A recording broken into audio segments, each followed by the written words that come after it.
Welcome back everyone to another episode of Where Are They Now? In last week's edition, I delved into Season 1 of the reality AFL TV show, The Recruit. If you haven't already, make sure to check it out, as in today's video, I go over the same format and explore the show's second season from 2016, finding out where are the contestants now. In comparison, the second season might have been the more favourable one to watch, with more guest stars, more enthralling challenges, Mick Malthouse as the head coach replacing 𝐓𝐴, and of course success. The show's only contestant who managed to play at least one professional AFL game was the Season 2 winner of 𝐼𝐻𝐻 Eagles. So alongside the former Brisbane Lion, let's delve in and see what the other 14 contestants from the show's second season are up to after their time on The Recruit. Just like Season 1, the second season worked in pretty much an identical format. 10 episodes with a captain's challenge each week, including a contestant getting delisted. Episode 1 kicked off unveiling the squad of 15 players. They were cut down from a short list of 50 prior to the start of the episode. After an introduction from their new head coach, the contestants took part in a multi-sport race from the Botanic Gardens to Docklands, involving running, cross-training and kayaking.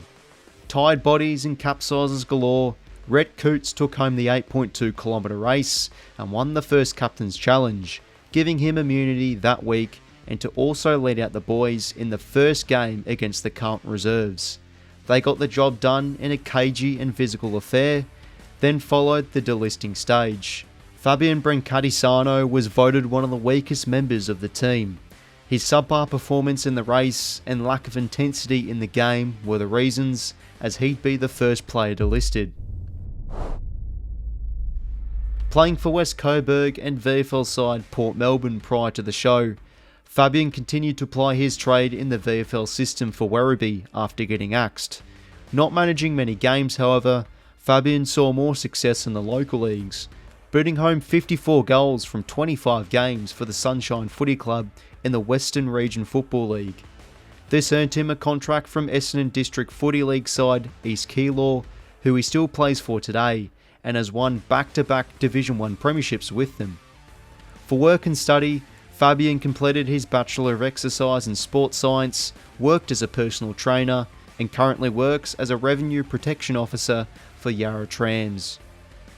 Episode 2 saw the contestants cross the Bass Strait into Tasmania to complete a mentally gruelling captain's challenge, having to abseil down the highest abseiling wall in the southern hemisphere of the Gordon Dam. Players conquered their fears as Papua New Guinea native JJ Penny was the fastest player to complete the abseil and won Week 2's Captain's Challenge. The boys then played against the Hobart City Demons and worked very well as a team, beating them convincingly. However, a stroke of bad luck halfway through the third term saw Jason Williams dislocate his thumb, forcing a trip to the hospital, ending his day early. After the x-rays, Jason broke the news to Mick that the healing time was 6 to 12 weeks. There was no other option, as this unfortunately led into a forced delisting. Before the injury, Jason was looking like one of the more stronger contestants. The former Port Melbourne player and draft prospect had a very competitive edge, a strong mindset, and played quite well in the games. A lot of the onus was on how he'd recover and bounce back to chase his AFL dream again. The proud Aboriginal man's luck, however, continued to diminish. In 2018, whilst playing for the Northern Bull Ants and Deer Park in the Western Region Football League, Williams seriously injured his knee, realising his playing days were over. Amongst the despair, Jason wanted to start giving back to the people and coach footy. Williams began his portfolio through volunteering at a number of clubs, including teams from the Reddell District Footy League and his former under-18 TAC Cup side, the Calder Cannons. His passion grew of helping players achieve their goals, as he headed back to the Northern Bull Ants to become the midfield coach in 2022. This then earned him the appointment of the head coaching role for the Indigenous Talent Program with the AFL, overseeing 2 sets of under-18 programs for boys and girls from an Indigenous and multicultural background. A pretty impressive coaching CV he has now built, as it sparked attention from Port Adelaide, who brought Jason through the doors and is now the club's development coach for the 2024 AFL season. Alongside his appointment as development coach, Williams will oversee Port Adelaide's Next Generation Academy, aimed at developing young First Nations and multicultural footballers. The players' chemistry and relationships with each other started to build in episode 3. The squad headed up to Northern Territory to play in the Tiwi Islands in hot and humid conditions, pushing the players out of their comfort zones. Matty Eagles and Shiloh Smith had a few too many frothies at a local pub the night before the game, not making Mick Malthouse very happy. Do you want to be here? Yes, I want to be here. The squad regrouped and played a great performance against the Tiwi boys, making it a game to remember. Through Darren Allen's influence as captain, he made the brave call to put Shiloh Smith into the bottom 3 because of his drinking mistake, and in the end, it's one that cost him his place in the team. After the show, Shiloh went back to play for his local club, the Essendon Doubter Stars, eventually becoming a premiership captain and best and fairest winner for the club. Smith then made the move to St Albans in 2018, and then had stints for Hepburn and the Tooley-Buck Managatang Footy Club. He returned back to the EDFL last year and currently plays for East Sunbury. For work, Shiloh is an operator at Clean Away Waste Management. 𝐴𝐸 made an appearance in episode 4, giving the guys some advice on swimming and mental health. Dylan Jones built up a nasty infection and had to have an operation, seeing him miss at least 1 week of no-contact sport. The obscure captain's challenges continued, with contestants having to walk a tightrope and drop a footy closest to the target. Jack Dimmery took home the chocolates, giving him immunity for that week. The recruits then faced a tough beach race against a team of Iron women. It involved a paddleboard race, tie flipping race, and sprinting, with the boys losing the challenge 2-1. Matty Eagles let down the team again with skipping a running session. Daniel Cox was caught not eating too well, and JJ's self-confidence let him down, as well as his performances throughout the show, with a lack of second efforts and intensity. Because of this, he became the 4th player delisted from Season 2. Hailing from Port Moresby, JJ came across to Melbourne to play footy and become a carpenter. In 2014, JJ lit up the MCG for Papua New Guinea in the International Cup, winning the grand final that year and also in 2017. Today, JJ continues to work as a chippy. He's also a big fitness enthusiast, being a part of marathons and doing CrossFit. For footy, JJ plays for the Nar Footy Club in the West Gippsland League. Halfway through the competition now, in episode 5 the recruits faced an athletics-themed captain's challenge, under the eyes of Kathy Freeman. Matty Eagles put his athletic frame to good use, winning the captain's armband for the week. For the match, the lads played against the recruits from Season 1, featuring players like Brady Foster, Paul Drake, Chris Morland and Johan Wagner. The ex-recruits were throwing around their bodies and it was a highly physical contest. But in the end, the Season 2 lads were able to outrun the Season 1 contestants and won the game. The delisting stage was a tense one, with Brady Egan, Dylan Jones and 𝐓𝐴𝐸 being the bottom 3 players called out to the front. And in a massive turning point for the show, all 3 were delisted right there and then. 𝐓𝐴𝐸 had a strong mind, but it was his lack of lateral movement and athleticism that saw him go home. At the time of watching the show, 𝐓𝐴𝐸 was one of my favourite contestants. A person who put the team first and a very spiritual and mentally strong man, being an entrepreneur and a public speaker prior to the show. After his delisting, he became a head trainer at F45 training.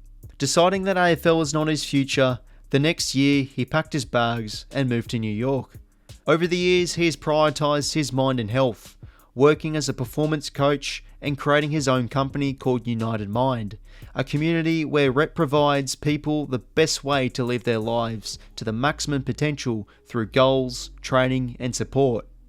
Alongside that, 𝐴𝐸𝐸 is also the director of strategy for a company called Wake Up Warrior, an initiative where they help everyday people become better versions of themselves through every aspect of life. Another unfortunate contestant to go was Dylan Jones. The operation he had early in the show failed him to reach his maximum potential and in the end was not draftable. Originally from Toowoomba and Mount Isa, Dylan moved back to outback Western Australia for the mining and to become a mechanic. He was also fairly new to footy prior to the show, coming across from rugby league. After the show, Dylan returned to play for the Saints in the Newman Football League, who he still plays for today. He was also able to nab home the competition's Best and Fairest award in 2019 as well. We then move on to Brady Egan, a talented player on the show, but it was the inconsistencies and the lack of maturity that were the main reasons for his delisting. The plumber from Melbourne attracted the attention from the Southport Sharks and got picked up by the Queensland side for the 2017 season. He returned back to his local footy club, the Rye Demons, a season later. Some doubts grew on if he could play footy again after numerous concussions, but he was able to pull through, eventually signing for West Gippsland side, the Tooradin Seagulls, in late 2019. It's the side who he still currently plays for today, and he was able to taste some premiership success in 2022. After the mass axing, episode 6 saw the boys get their skin folds testing done.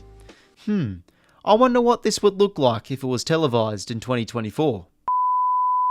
Big Bad Barry Hall woke up the recruits at 4:30am as they headed by bus to take part in a physically demanding obstacle course captain's challenge, testing their speed, strength and stamina. Running through mud and climbing walls seemed to be Jaden Kelly's cup of tea, as he won the challenge and earned immunity for the week. For the match, the recruits headed up to Sydney to take on the Swans Academy at the SCG. The lads got tested very well. The Academy boys came out to play. But the recruits turned things around in the second half and started to get the game on their terms, kicking goals for fun and getting the win. Once again, the captain made the influence by bringing in a player to the bottom three. Jaden decided to put in Justin Van Unen and take out Darren Allen. So because of Justin's inconsistencies and being unable to push outside his comfort zone, he was the player going home in episode 6. The full forward returned back to his local club, Mount Eliza, to play another season for the Redlegs.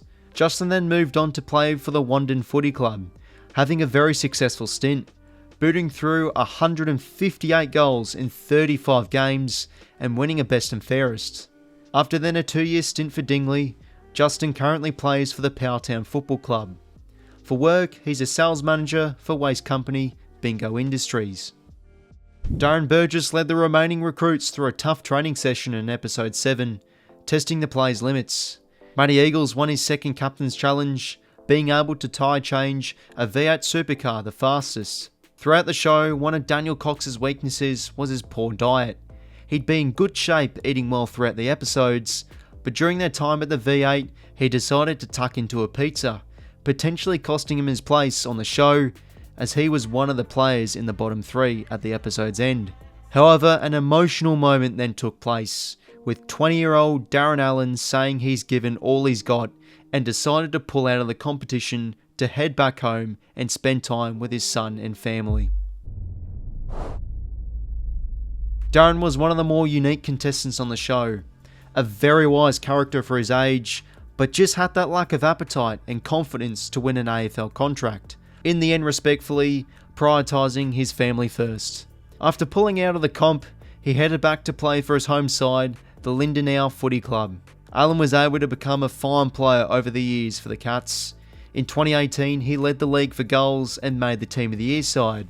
In their 2019 Premiership run, Darren got best on ground honours in their grand final win, with also having another child in the process.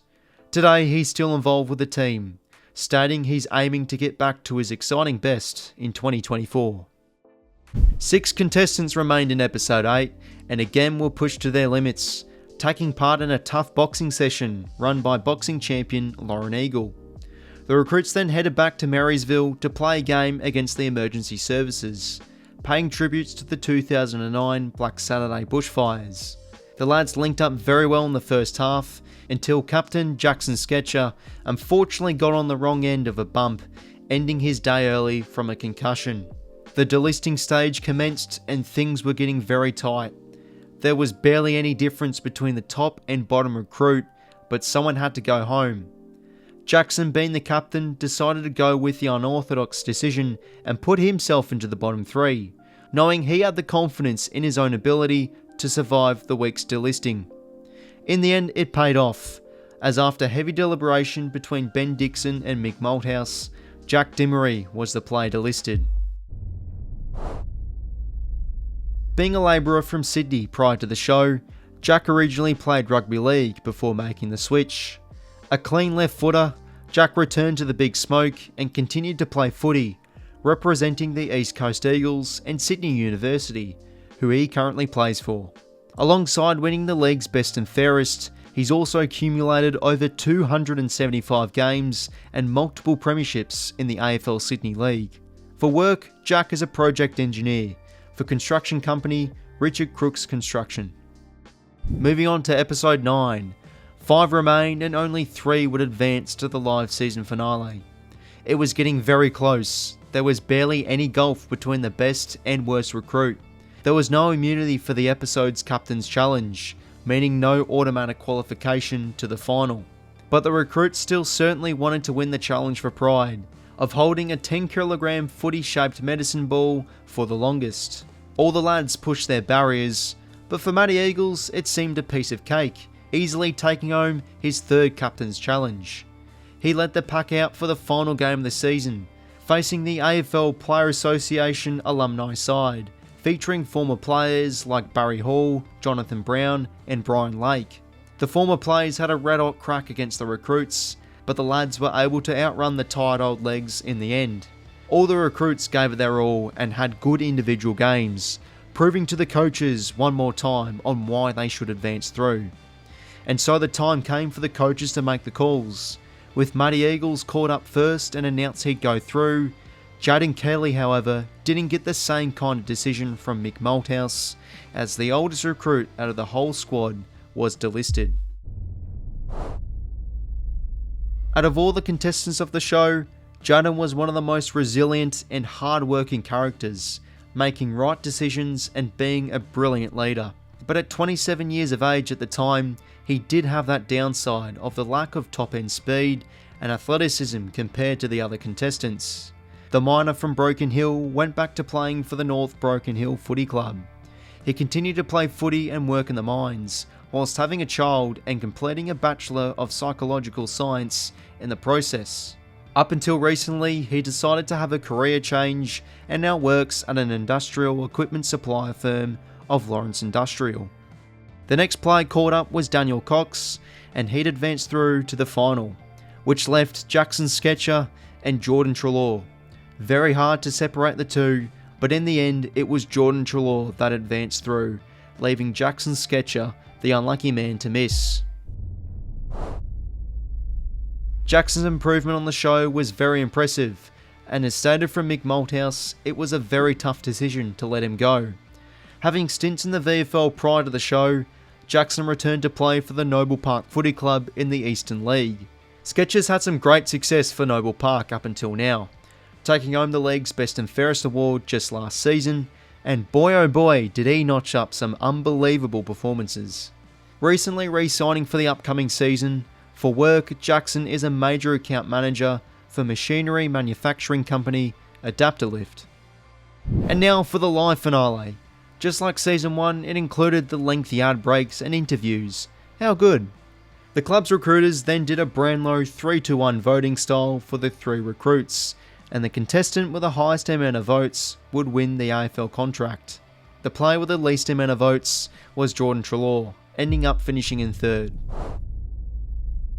Jordan was highlighted as one of the most athletic contestants in the show. His running was outstanding. He could walk into an AFL club right now and not look out of place. He had a great running capacity, closing speed, and was rarely beaten in the air. After his time on the recruit, he returned to play for the Heidelberg Football Club. Following a 3-year hiatus from footy, in 2022, Treloar got picked up by the North Ringwood Saints from the Eastern League. In terms of work, Jordan has been heavily involved within the business and sales industry, holding 9 years of experience. Today, he's the National Business Development Manager of a body camera company called 𝐓𝐡𝐞. He's also the founder and director of a digital marketing and ad agency called 𝐼𝐻𝐿. And then there were 2, Western Australian live wire Daniel Cox and laid-back Queenslander Matty Eagles. Possibly two of the most likeable contestants on the show, but only one could win. And in the end, Matty Eagles was the man signing the AFL contract, meaning Daniel Cox was the runner-up. A contestant that pushed through his paces and heavily improved, but ultimately just fell short. Daniel Cox came a long way to be a part of the recruit, hailing from Halls Creek, a remote town in outback Western Australia. After nearly being drafted as a rookie in 2013 as well, Cox got picked up by the North Ballarat Roosters to play for the remainder of the 2016 VFL season. Cox then got snapped up by the 𝐓𝐡𝐞 Footy Club from southern New South Wales in 2018. After spending a few seasons in the Riverina region, picking up a Player of the Year award in the process, in 2021 he returned to WA to play for his junior club, the Cable Beach Greenbacks from the East Kimberley Football League, being a part of their premiership winning side last year. And finally, the winner, Matty Eagles. As stated at the start of the video, he was the only player from the show to play at least one professional AFL game, making the recruit not lose all of its credibility in the end. It was the perfect choice for Matty, with the Queensland local accepting the Lions contract offer. This was when Brisbane were at their low point, so it was a great opportunity for Matty to get some games in his debut season. But there'd be no cigar for his first game in 2017, plugging away for the 𝐼𝐴 side instead, playing 15 games and being a key part in their premiership season. In round 7 of 2018, the monkey was finally off the back, making his debut and racking up 11 disposals, 4 marks and 6 contest possessions as a key back against Collingwood. 𝐓𝐴𝐥𝐝 played 3 more consecutive games in 2018, including his first and forever memorable goal against Hawthorn. Something that wasn't there. Here's an opportunity for Eagles. The right foot banana, he's got it. Eagles has kicked his first goal in footy. In 2019, Matty won another 𝐼𝐴 premiership for the reserves, including best on ground honours. Then after 2 more senior games in 2020, he'd get delisted after 4 seasons at Brisbane. Today, he's still playing footy for the Wilston Grange Gorillas in the Queensland AFL League, being also former teammates with Season 1 runner-up Brody Foster. As for his career today, he's a strength and conditioning coach, helping all types of athletes reach their goals. So there we are, everyone. There is a deep dive into the recruit's second season of contestants, seeing where they are now post the show. Alongside the first season video, it has been a grind producing these videos, so if you enjoyed, a like and subscribe on the video is heavily appreciated. In addition to that, if you like my Where Are They Now type of videos, I've made a GWS inaugural side video and a Sydney Swans premiership side video in the past, so feel free to check those out, or even comment down below with some ideas that you'd like to see. Once again everyone, I hope you did enjoy, and until next time, I will talk to you later. See you later, fellas.